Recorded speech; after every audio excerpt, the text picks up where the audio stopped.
Hola, soy Tania Duarte y realmente no tengo un nombre artístico, me manejo directamente con mi nombre, pero sí en las redes sociales estoy como Tania Music Oficial y me dedico netamente a la música, tanto en el trabajo como también en el estudio. Estoy estudiando licenciatura en música en la UNA.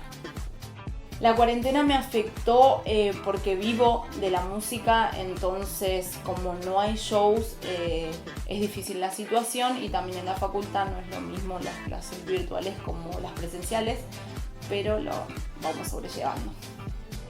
La verdad me gustaría hacer una colaboración con Néstor Loy y Los Caminantes. Me gusta la fusión del folclore que hacen y cómo implementaron también el bombo legüero en sus músicas.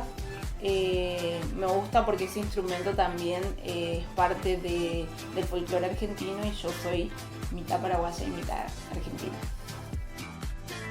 La verdad me identifico mucho con la música Todo Cambia de Mercedes Sosa, de la versión de Nahuel Penisi.